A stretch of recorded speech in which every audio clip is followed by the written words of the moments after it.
अस्सलाम वालेकुम बच्चों, सुप्रभात। कक्षा 11 से अभिव्यक्ति और माध्यम। पिछला भाग आपने देखा, इसमें मैंने आपको समझाया संक्षिप्त में कि अभिव्यक्ति क्या है, उसके माध्यम कौन कौन से हैं, संचार किसे कहा गया है। तो आपने जो वीडियो देखा पिछली बार, तो इसमें 11th के बच्चों को इतना तो समझ में आ गया कि 11th-12th में उन्हें कोई बोरिंग सी चीज़ नहीं पढ़नी है। कई बार बच्चों को व्याकरण बहुत बोर लगता है क्योंकि याद नहीं रहता, रट्टा नहीं लगा सकते, समझना पड़ता है। तो 11th-12th में आप अभिव्यक्ति माध्यम के जरिए वो विधाएं पढ़ेंगे जिनमें आप सब जानते हैं, सब समझते हैं, अपने आसपास घटनाएं घटित हो रही है और आप सब सुन रहे हैं और समझ रहे हैं। तो भाग दूसरा, पहले भाग में हमने देखा कि अभिव्यक्ति क्या, अभिव्यक्ति मतलब अपने विचारों को व्यक्त करना, अपने विचार को व्यक्त करना, दूसरों को समझाना, दूसरों तक अपने विचार पहुंचाना, इसे कहते हैं अभिव्यक्ति। दूसरा अभिव्यक्ति माध्यम में मुख्य है, हम पहला देख रहे हैं जनसंचार। जनसंचार विभाग में जन मतलब आम लोग और संचार मतलब, तो पिछले भाग में हमने इसकी परिभाषा पढ़ी थी कि सूचनाओं, विचारों, भावनाओं को लिखित, मौखिक या दृश्य श्रव्य माध्यमों के जरिए एक से दूसरी जगह पहुंचाने को संचार कहते हैं या संचार कहलाता है। तो सूचनाएं हैं, अपने विचार है, अपनी सोच है, अपनी फीलिंग, भावनाएं है, ये सारी चीजें या तो लिखित रूप में या मौखिक रूप में या देखकर या सुनकर, ये चारों में से किसी भी तरह एक जगह से दूसरी जगह पहुंचाने को संचार कहते हैं। लिखित तो जो हमारे यहाँ हार्ड कॉपी आती है न्यूज़पेपर, वो लिखित है। मौखिक तो जो रेडियो पर सुनते हैं वो मौखिक है। दृश्य और श्राव्य, दृश्य मतलब देख सकते हैं, टीवी पर, मोबाइल पर, इंटरनेट पर हम सूचनाएं, विचार, भावनाएं देख सकते हैं और साथ में सुन भी सकते हैं।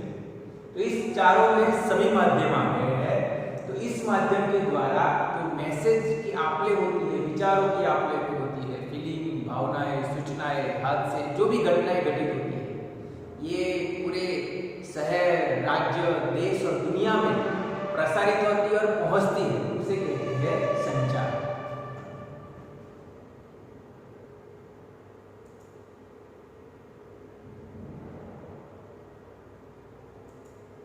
अब आखिरी भाग में मैंने ये भी समझाया था कि संचार के मूल तत्व कौन से हैं। तो मूल तत्व संचार तो एक जगह से दूसरी जगह या दुनिया भर में मैसेज है, सूचनाएं है, जो भी फैलता है, पहुंचाया जाता है, उसे संचार कहते हैं। अब उसके मूल तत्व कौन से हैं?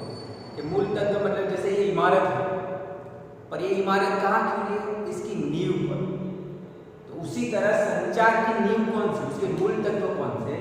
तो चार दिए गए हैं। तो संचार मतलब स्रोत, जहां से ये सूचनाएं आती है या मिलती है, देता है वो। संदेश का कूटीकरण, एकोडिंग, उसे भाषाबद्ध करना। तो जो संचारक है वो बहुत सारे मैसेज, जितनी घटनाएं घटित होती है, जो अपने विचार है, अपनी भावनाएं, अपनी फीलिंग है, वो सारी व्यक्त करता है। पर सारी की सारी, जैसे ये चैप्टर है, मैं आपको टुकड़े टुकड़े में समझा रहा हूँ, ठीक है? क्योंकि मैं ऐसा नहीं कर सकता कि एक ही दिन 1 घंटे का वीडियो बनाऊं जिसमें सारा चैप्टर आ जाए और आप पर ठोक दूं कि भाई देखते हैं, हर रोज यही वीडियो देखते हैं, उसका कोई फल निकले नहीं। उसमें क्या होगा कि आपकी जो पेशन है वो खत्म हो जाएगी 1 घंटे तक देखने की वीडियो। आप कोई भी चीज टुकड़ों में, जैसे हम निवाला भी, खाना भी टुकड़ों में खाते हैं, तो कोई भी घटना या समस्या या सूचना या भाषा या कुछ भी हम टुकड़ों में एक्सेप्ट करते हैं। तो जिस तरह संचार स्रोत बहुत सारे मैसेज है, घटनाएं हैं, या जो भी घटित हुआ है या अपने विचार है, व्यक्त कर देता है, और उसका लोगों तक पहुंचाने के लिए उसका कूटीकरण, एकोडिंग या उसे भाषाबद्ध किया जाता है, ताकि आम जनता को बहुत आसानी से क्रम क्रमबद्ध तरीके से समझ में आ जाए। तो पहला मूल तत्व है संचारक स्रोत, दूसरा मूल तत्व है संदेश का त्रुटिकरण एन्कोडिंग, उसे भाषाबद्ध करना, तीसरा महत्वपूर्ण संदेश का त्रुटिवचन। जैसे अभी मैं स्पष्टता से बोल रहा हूँ, तो अगर मेरे मुंह में मुहासा हो या मुंह में मैंने चॉकलेट रखी है तो मैं ठीक से बोल पाऊंगा? आपको ठीक से सुनाई भी देगा नहीं। जैसे क्लास में जब वीडियो बना रहे हैं, चाहे कितनी भी गर्मी हो, फिर भी हम विंडो बंद रखते हैं, फैन बंद रखते हैं, डोर बंद रखते हैं। क्यों? क्योंकि हमारी आवाज़ बहुत क्लियरली आपको सुनाई देगी। तो इस तीसरा मूल तत्व तो वही है त्रुटिवचन, मतलब के संक्षिप्त करके सरल शब्दों में स्पष्ट रूप से लोगों तक मैसेज को पहुंचाना, वो लिखित रूप से हो, मौखिक रूप से हो या दृश्य श्राव्य दोनों रूप से। चौथा है प्राप्त करना। अभी जो आप है वो प्राप्त करता है और मैं हूं संचारक, संदेश का त्रुटिकरण और संदेश का त्रुटिवचन, तीनों में हूं। और आप क्या है? प्राप्त करता है। ये मैसेज ही है, एक जात का संचार ही है, इससे हम शिक्षा का संचार करते हैं। तो ये तीनों का काम अभी मैं कर रहा हूं और ये प्राप्त करने का, संदेश को समझना, उसकी प्रतिक्रिया करना, वो आप है।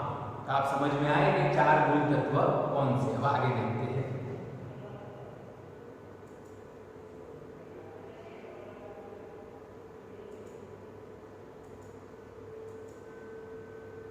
अब आगे संचारक की भूमिका पर प्रकाश डालें। संचारक कौन? तो स्रोत, जहां से मैसेज आते हैं, वो जहां घटना घटित होती है, जहां से विचार निकल रहे हैं। तो किसी भी संदेश को भेजने वाला संचारक का स्रोत कहलाता है। उसके निम्न गुण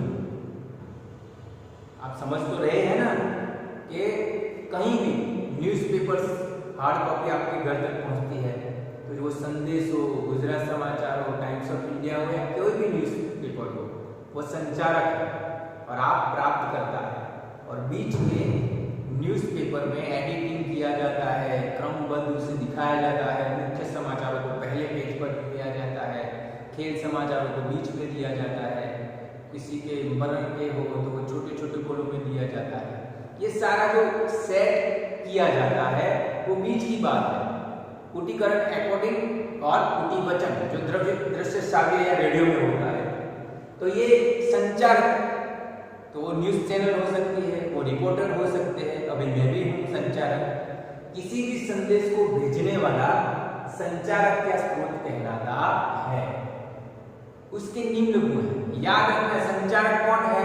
जो किसी भी तरह का मैसेज, सूचना, घटना, विचार दूसरों तक पहुंचाता है, उसे संचारक कहा जाता है। कोई एक व्यक्ति संचारक नहीं हो सकता, बहुत सारे लोग संचारक की भूमिका अदा करते हैं, तब जाके लाखों करोड़ों लोगों तक मैसेज पहुंचता है। संदेश की स्पष्टता और प्राप्तकर्ता के अनुभव, ये दो चीजें संचारक को बहुत ध्यान से रखनी है।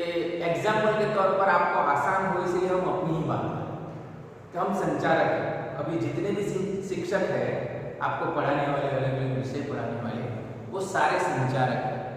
वो आपको क्या संचार भेजते हैं? क्योंकि शिक्षा, तो उसके उपकरण कौन है? तो मोबाइल, ये स्मार्ट बोर्ड, ये सारे इसके उपकरण हैं। अब संचारक की खास दो गुण होने चाहिए। मतलब कभी संचारक मैं हूं तो मेरे हर एक टीचर के अंदर दो चीजें खास होनी चाहिए। पहला क्या? संदेश की स्पष्टता, कि मैं ठीक तरह से उदाहरण देकर आपको समझा सकूं, यही मेरी सफलता है। तो पहला तो ये है कि कैसे भी करके किसी भी तरह के एग्जाम्पल, उदाहरण देकर आपको में जो ये विषय वस्तु है वो स्पष्ट रूप से, मेरा संदेश स्पष्ट होना चाहिए। आपको समझ में आना चाहिए कि तुषार सर अभी क्या पढ़ा रहे हैं और हम क्या पढ़ रहे हैं। ये मेरा पहला गुण है। तो किसी भी संचारक, न्यूज़ चैनल, न्यूज़पेपर, मीडिया या किसी भी व्यक्ति विशेष की या लेखक की पहली वो जो संचारक है तो उसकी खासियत ये होनी चाहिए कि वो जो भी संदेश पहुंचाना चाहिए वो बहुत स्पष्ट होना चाहिए। दूसरा गुण कौन सा है कि प्राप्तकर्ता के अनुकूल होना चाहिए। प्राप्तकर्ता कौन? आप। जैसे आप अभी कौन सा क्लास है? 11th। अब 11th के बच्चे हैं और मैं 11th के चैप्टर चलाऊंगा, आप 11th के हिसाब से मैं आपसे बातें करूंगा। अभी मैं आपको कोई चंदा मामा, लोरी सुनाऊं या छोटी छोटी बच्चों वाली कहानियां सुनाऊं तो वो प्राप्तकर्ता के अनुकूल नहीं हो। वो 11th के बच्चों के अनुकूल, उनकी बौद्धिकता के अनुकूल ध्यान में रखकर मुझे पढ़ाना हो। पर अगर यही पाठ मैं 5th स्टैंडर्ड के बच्चों के लिए सेंड कर दूं तो बच्चों को 5th स्टैंडर्ड के बच्चों को कुछ भी समझ में आएगा? वो जानते हैं कि न्यूज़ क्या है।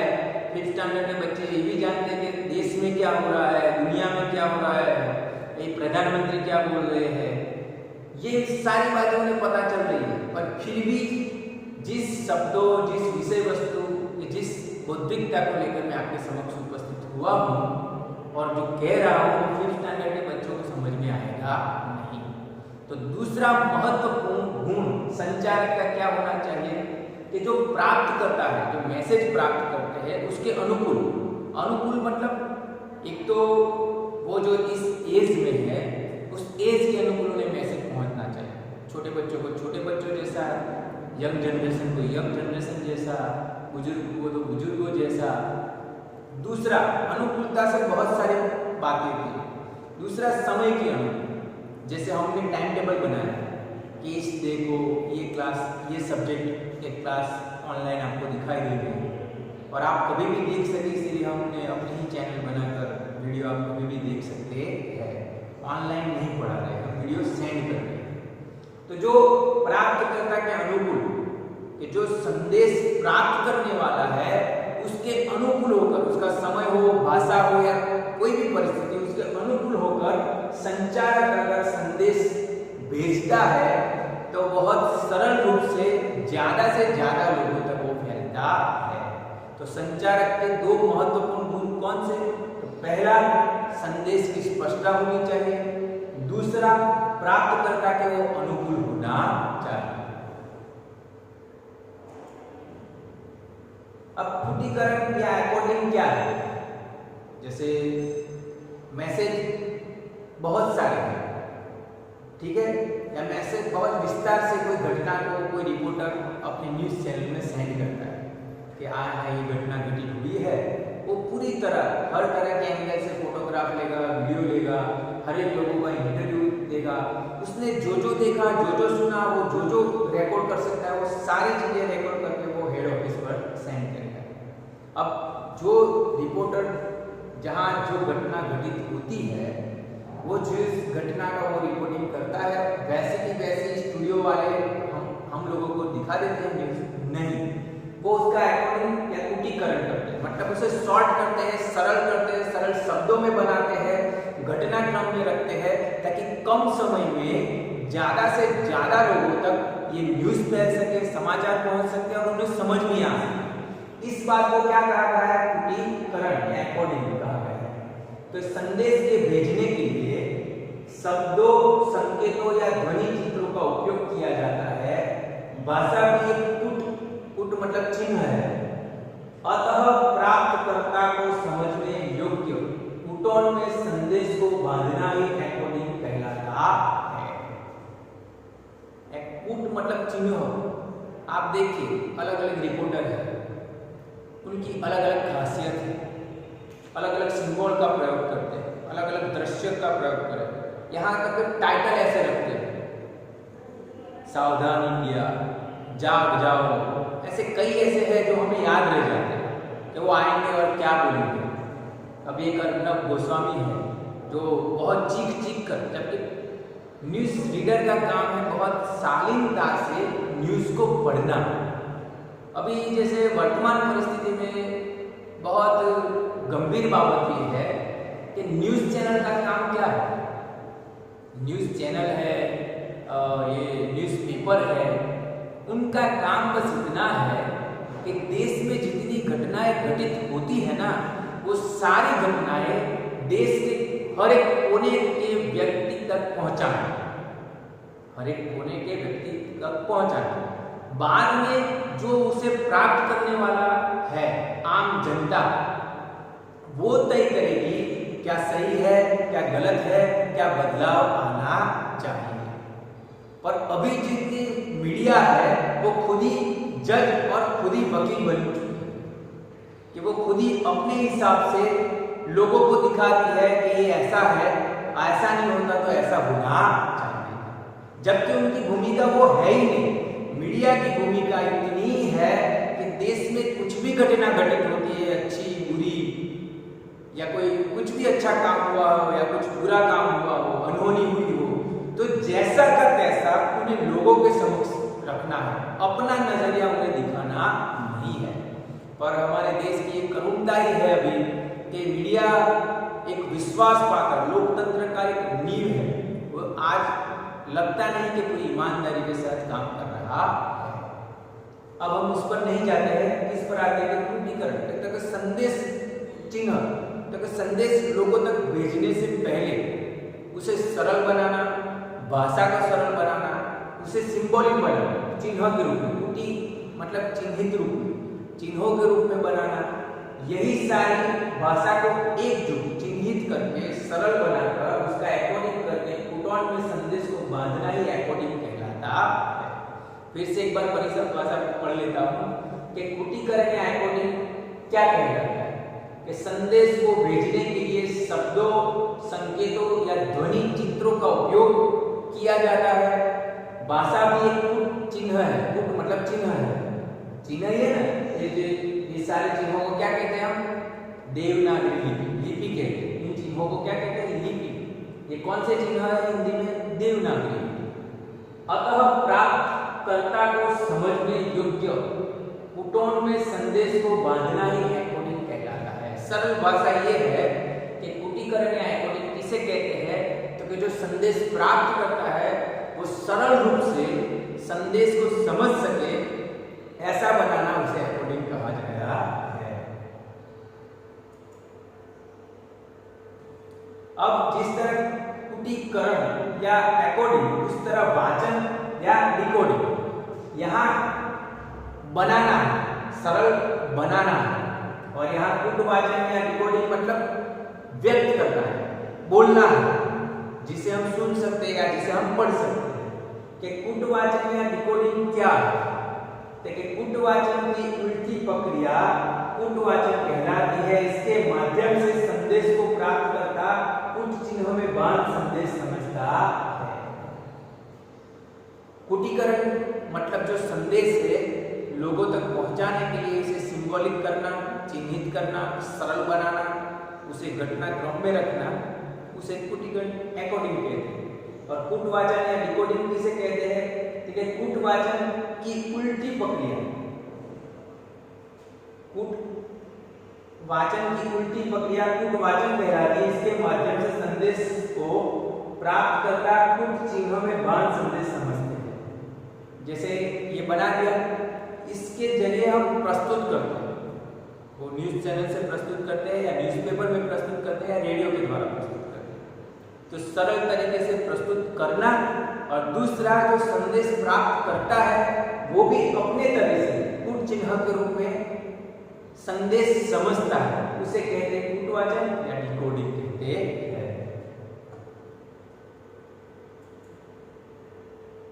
अब संदेश प्रतिक्रिया या फीडबैक क्या है, इसका महत्व कुछ कीजिए। फीडबैक मतलब अभी जैसे मैंने ये आपको समझाया अभिव्यक्ति माध्यम में जनसंचार, ये वीडियो दूसरा भाग। अब आप इसे देखेंगे, अगर कई बच्चों को समझ में नहीं आया तो वो मैसेज के जरिए प्रश्न पूछेंगे कि सर ये नहीं समझ में आया, या फिर कई बच्चे मैसेज के रूप में कहेंगे कि सर बहुत अच्छा था, ये हम पहले से जानते थे, आपके द्वारा हम व्याकरणिक भाषा में समझ पाए कि न्यूज चैनल क्या, मीडिया क्या, अभिव्यक्ति क्या, संचार। तो आप जो फीडबैक देखते हैं उसका महत्व कितना है? तो महत्व है कि जैसे बिना शिक्षक के आपका वीडियो पर पढ़ना और बिना बच्चों के मेरा यहाँ पढ़ाना कितना असंगत लगता है वो आप भी जानते हैं और मैं भी जानता हूँ। एक नीरस प्रक्रिया है, ये एक नीरस प्रक्रिया है। क्योंकि आपके साथ मुझे जीवंत बात करना, जीवंत व्यक्तियों से काम लेना और वहाँ निर्जीव मोबाइल से बात करना, ये दोनों ही अलग प्रक्रिया है। तो फीडबैक महत्वपूर्ण है कि जैसे हम यहाँ आप लाइव पढ़ते हैं तो क्या होगा, जैसे ही पढ़ते बीच में कोई खड़ा हो जाता है, सर ये नहीं समझ में आया, तो हम तुरंत उसका रिप्लाई आता, उसके रिप्लाई में तुरंत में उसका सॉल्यूशन देता है। तो जो फीडबैक बहुत महत्वपूर्ण वस्तु है, मीडिया में भी या किसी भी जगह फीडबैक का बहुत महत्व रहता है। तो संदेश प्रतिक्रिया, ये जो मैसेज संचार की प्रतिक्रिया, संदेश की प्रतिक्रिया या उसका फीडबैक क्या है और उसका महत्व क्या है, सुनिए। कृतिगत संदेश को पहुंचाने पर, कृतिगत मतलब जो सरल तरीके से बनाया हुआ, पहुंचाने पर प्राप्तकर्ता अपनी प्रतिक्रिया प्रकट करता है। इसका महत्व यह है कि इससे यह पता चलता है कि संदेश प्राप्तकर्ता को संदेश प्राप्त हो गया है और उसे समझ में आया है। पहले तो फीडबैक का महत्व समझ लीजिए कि फीडबैक का महत्व इतना है कि फीडबैक आप मुझे देंगे इस वीडियो का तो मुझे पता चलेगा कि हाँ मेरे बच्चे देख रहे हैं, उन्हें समझ में आ रहा है कि ये समझ में नहीं आ रहा है। किसी भी तरह का अगर फीडबैक ही नहीं होगा तो मुझे कुछ समझ में नहीं आ रहा है कि इन्हें समझ में आ भी रहा है या नहीं आ रहा है। इसीलिए संदेश का फीडबैक बहुत महत्वपूर्ण है, जरूरी है, ताकि पता चले कि संदेश पहुंचा भी है और समझा गया भी है। अब शोर क्या है? संचार में किसी भी प्रकार की बाधा आ जाए तो उसे शोर कहते हैं। जनरली भाषा में शोर शब्द का ये बात है कि आप अगर डिस्टर्ब करो क्लास को, पढ़ा रहा हूँ आप बातें करो, मैं कहूँगा शोर कम करो, है ना। पर यहाँ जनसंचार में शोर का मतलब है कि किसी भी तरह की बाधा है समाचार पहुँचाने में, प्राप्त करने में या रिकॉर्डिंग जिसमें भी, तो संचार में किसी भी प्रकार की बाधा है उसे शोर कहते हैं। संचार के विभिन्न प्रकार कौन से देखिए।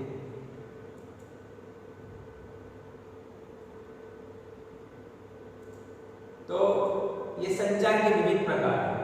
सांकेतिक संचार, संकेत में दिया गया हुआ, मौखिक संचार, रेडियो, अमौखिक संचार लिखित में आता है, अंतःवैयक्तिक संचार, अंतःव्यक्तिगत संचार, समूह संचार, जन संचार,